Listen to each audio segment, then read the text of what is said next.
We see a very large number of students that suffer with allergies throughout the semester. Roughly, I would say probably 40 to 50% of our students that come in that complain of upper respiratory symptoms are mainly students that suffer from allergies, not an infection, but allergies. It's mainly seasonal allergies.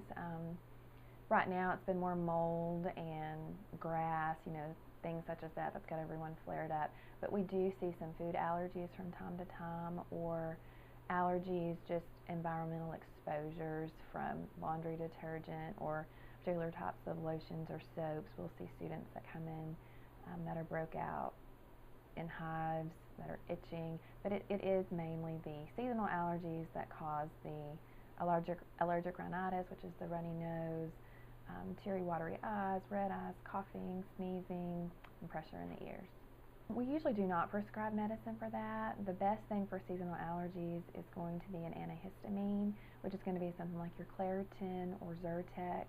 What we have in here, we have two different antihistamines that we give out to students that are over the counter, but to save them money, we just go ahead and dispense from here. And they're Chlorophene, which is an antihistamine, or Loratadine, which is the generic for Claritin. If the allergies are pretty bad, they've had it going on for several weeks, and they have a chronic history of allergies, sometimes we'll offer a steroid injection. The steroid injection that we carry in here is called dexamethasone, and the purpose of the allergy injection is to decrease inflammation and swelling. So if we can get the inflammation and swelling to go away or to be better, usually the symptoms of allergies will resolve or at least improve. In each one of our exam rooms, hanging on the wall, there's a little clear blue container, and it's got epinephrine in it.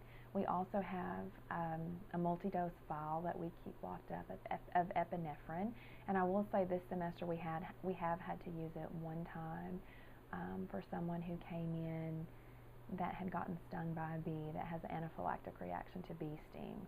So we have had to use it one time this semester so far.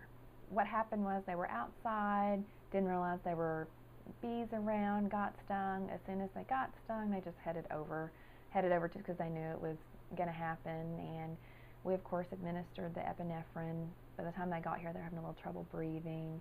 We monitored them for probably 30 minutes, blood pressure, pulse ox, a cool rag to cool them off, and then we always recommend that if you receive epinephrine from us or from anyone, that you follow up with your primary care physician.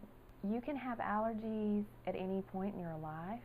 A lot of people will come in and say, I've never had allergies growing up, never had any problems. This is a sinus infection, when in fact it's not a sinus infection, it's allergies. You can develop allergies pretty much at any time.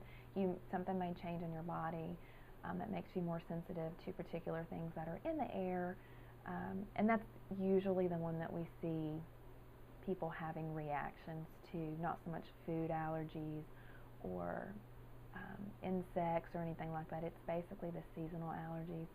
So, if you start to become sick and you're sneezing, watery eyes, runny nose, you may try an antihistamine first before you try for an antibiotic, because in fact the antibiotic will not help at all if you have allergies.